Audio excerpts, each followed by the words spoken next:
Okay, I put the wheel well back on. I put a crossbar across the bottom to hold the fender out. Clamped it in a couple spots. I wanted to see this area right here. I wanted to make sure I got this body line right on. From what I could tell, it's right on. Very close right there. And I drew my edge to here. Okay, and from what I could see, I mean, this line, it's not that the line's squiggly, it's just that if it dips down here, it might dip down up there, so the gap gets a little weird. But I measured this to make sure it was parallel all the way down, and I ran a straight edge across here when you put this where it belongs, and we're at the same height. So I mean, you can see the panels are a little twisted still. This cut I want to make off the car. From this point on, it's going back on the car. Oh, it's going to go on the car. I got to strip the front nose down. Got to take the bumper off, the grill, the fender, and all that stuff to get it on the car. But this I want to do off the car, because the only thing that should change is it might have to be, you know, tweaked in and out a little bit, whatever it is. But this line should stay the same, and this way I could do all the grinding and some of the stuff off here. So I'm going to cut it. See what we got.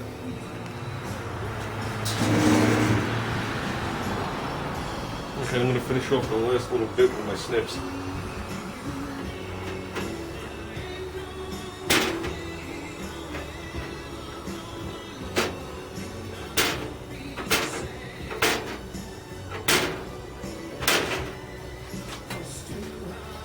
That's the piece. We'll use this for something. Nothing goes to waste in my house. Yeah, so I turned around and I bought a second welding helmet. And I told my son that this morning. I said, you know, I bought a second welding helmet so you could wear the first one and you could watch me weld and learn. And he goes, Dad, what's there to watch? He goes, when you're done, all there is holes in your pants and shirt. Oh.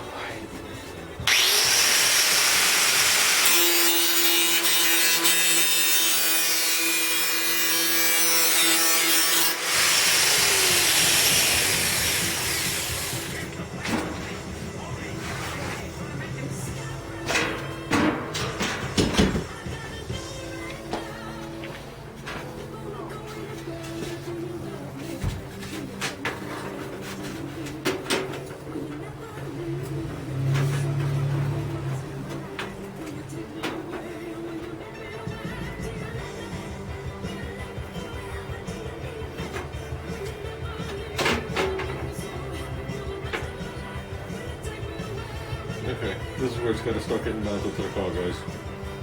There is no way to clamp this around here and tighten up these gaps.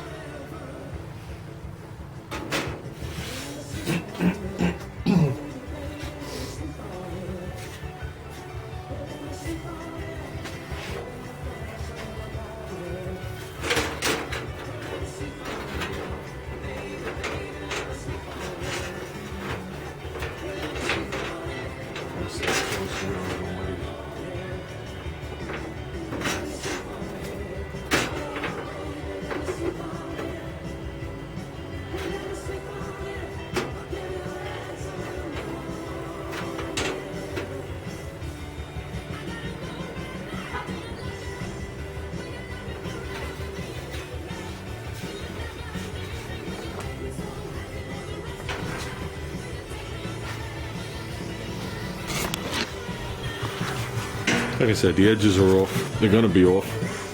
I gotta get this thing to the car because now it's just a flexible piece of nothing.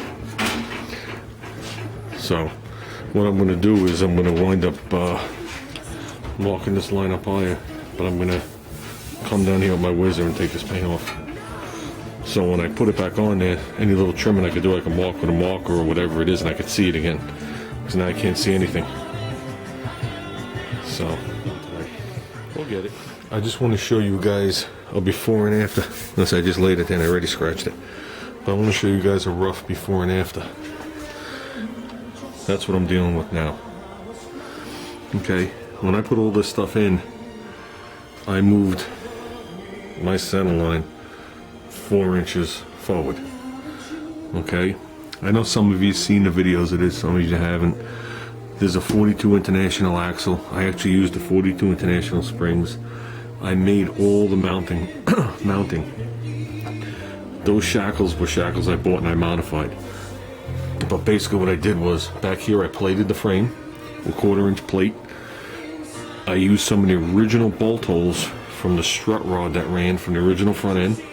Plus, I bolted it through on the back there, where all the plating comes together. There's like 4 plates from this actual frame, and the boxing down here for the strength. It all comes together as a lip.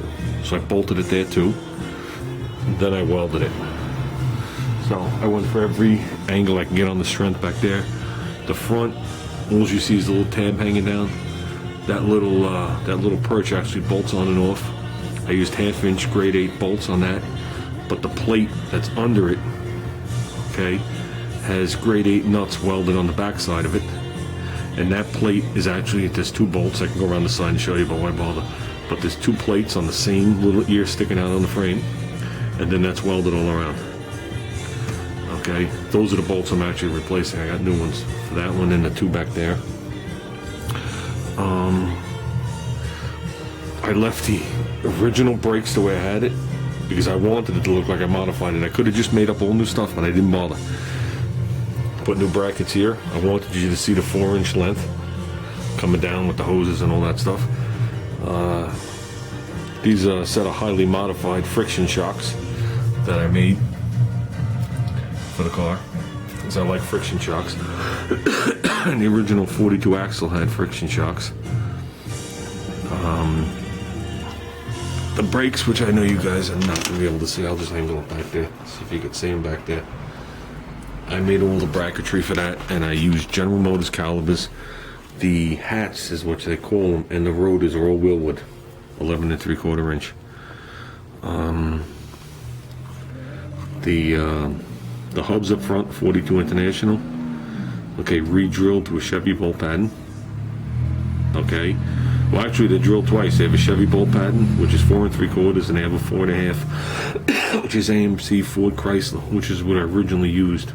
But then I got these wheels from my friend, which are Fenton 15 by 3 1/2s, vintage wheels, and they were a Chevy pattern, so I re-drilled them.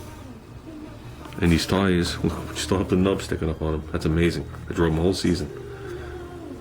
These are Firestone 500s, they're called. They're reproduction vintage tires, radials, and they're 145 80/15. I'd like to go a little taller. I'd like to go a little bigger. I used to have 165 80/15s on here, and I think they were a little less squirmy. But I mean, you could see if you look, this hole right here is the original shock, so that's where the original spindle was. And if you look and follow it down, the spindle's over here. So, well, to get past all that, like I said, I cut the bottom half of the fender on for a little clearance. Okay. When I put this axle in, I put the actual hangers up front. So when you hit a bump, the actual axle goes up and back. It swings that way, which actually gives you a smoother ride. Not that the ride's smooth, but it gives you a smoother ride. That's why I have no problem hitting right here. But this is what we're gonna do. Now bear in mind, the bottom half of the front fender is not on my old one, and I'm only giving you a rough idea where it goes, because I didn't measure this, you know, for this picture at least. Okay, this is gonna go back on.